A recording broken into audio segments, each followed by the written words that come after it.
168।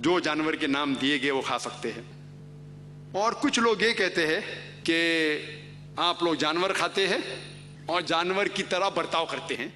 تو میرا جواب یہ مختصر سا جواب، وقت کم ہے. بالکل صحیح. آج کی سائنس یہ کہتی ہے کہ جو بھی آپ کھاتے ہیں وہ آپ کے مزاج کے اوپر اثر کرتا ہے. یہ سائنس کا لیٹسٹ ڈسکوری ہے. جو آپ کھاتے ہیں آپ کے بیہیویئر کے اوپر اس کا ایفیکٹ ہوتا ہے. تو وہ کہتے ہیں غیر مسلم آپ جانور کھاتے اور جانور کی طرح برتاؤ کرتے. تو میرا جواب یہ ہے کہ ہمارے اسلام میں وہ جو خطرناک جانور ہیں، شیر، چیتا، شیر ببر، جو ایک دم وائلنٹ ہے، خطرناک ہے، وہ کھانے کی ممانعت ہے، الاؤڈ نہیں ہے، پروہیبٹڈ ہے. ہم کو صرف اجازت ہے بھیڑ، بکری، گائے، جو امن کے جانور ہے، کیونکہ ہم امن سے رہنا چاہتے ہیں.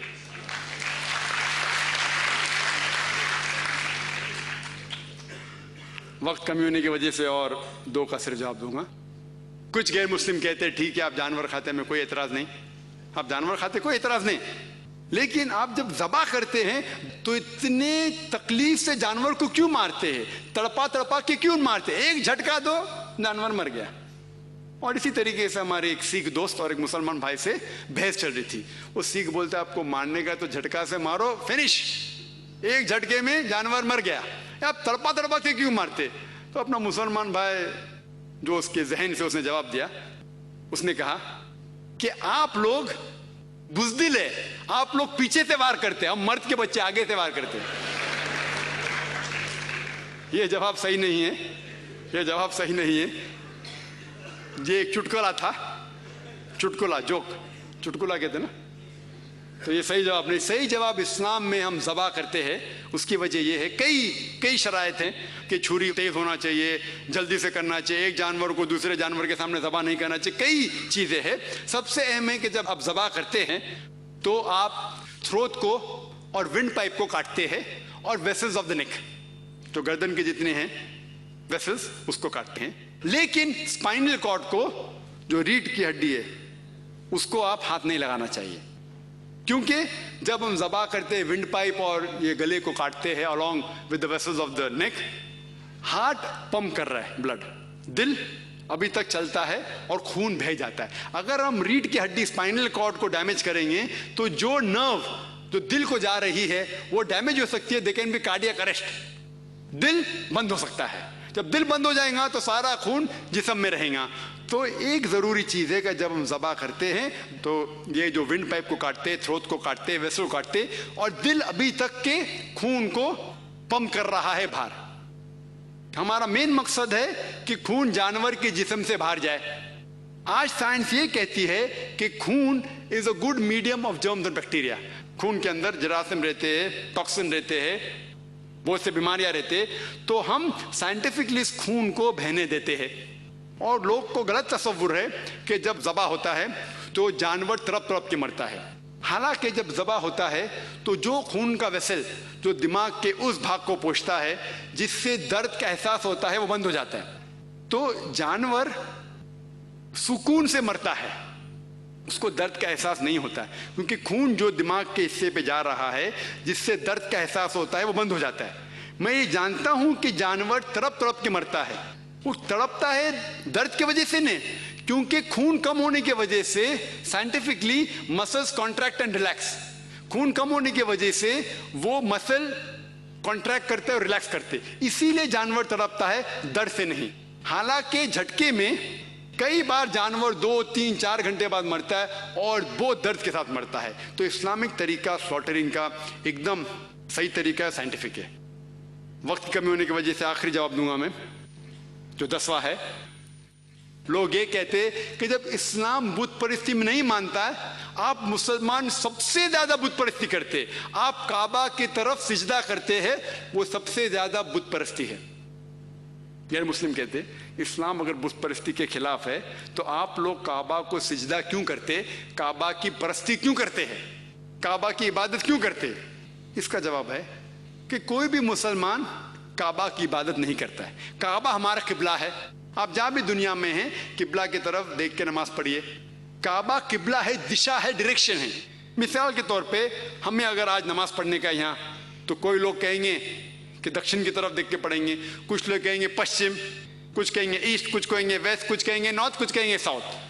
تو اجماع ہونے کے لیے ہمیں ایک طرف دیکھنا چاہیے، اور اللہ فرماتے ہیں کہ ہمیں دیکھنا چاہیے کعبہ کی طرف. تو کعبہ ہمارا قبلہ ہے. اور سب سے پہلے جو جغرافی میپ، جو نقشہ بنائے تھے دنیا کا، وہ مسلمان تھے. 1154 میں الادریسی نے نقشہ بنائے تھے پوری دنیا کا.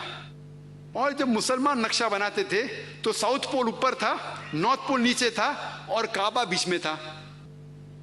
بعد میں ویسٹرن کارٹوگرافرز آئے، مغربی لوگ آئے، اور میپ کو الٹا کیے، اپ سائڈ ڈاؤن. یہ جو میپ ہے اس کو الٹا کیے، نارتھ پول اوپر، ساؤتھ پول نیچے. بٹ الحمدللہ کعبہ اب بھی سینٹر میں ہے.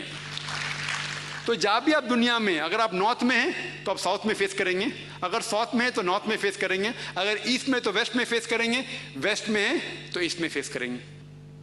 اور ہم جب جاتے ہیں مکہ میں عمرہ کے لیے یا حج کے لیے، ہم طواف کرتے ہیں کعبہ کے ارد گرد، ہم طواف کرتے ہیں. لوگ پوچھیں کیوں طواف کرتے ہیں؟ اللہ کا حکم ہے، ہمیں نبی کا حکم ہے، اس لیے ہم کرتے. اگر منطق سے سوچا جائے تو جواب ذہن میں آ سکتا ہے کہ ہر دائرے، ہر سرکل کا ایک ہی سینٹر ہے. ہر دائرے کا ایک ہی سینٹر ہے. ہم جب سرکم ایمبولیٹ کرتے ہیں، کعبہ کے گول جاتے ہیں، یہ تسلیم کر رہے ہیں کہ اللہ ایک ہے.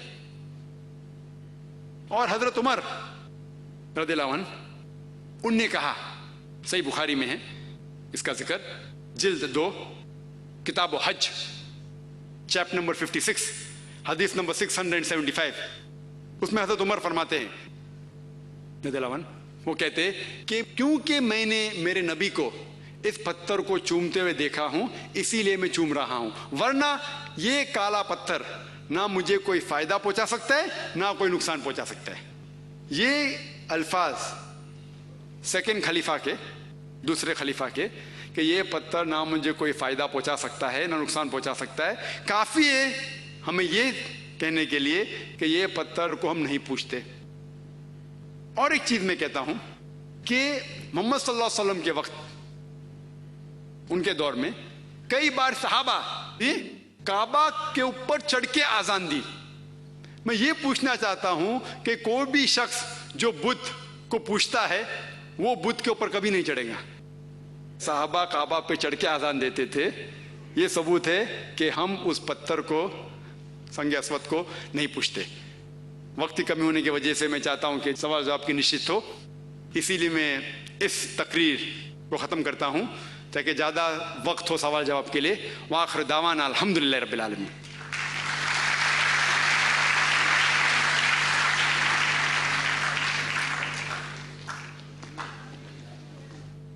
ما لي إليك وسيلة إلا الرجاء،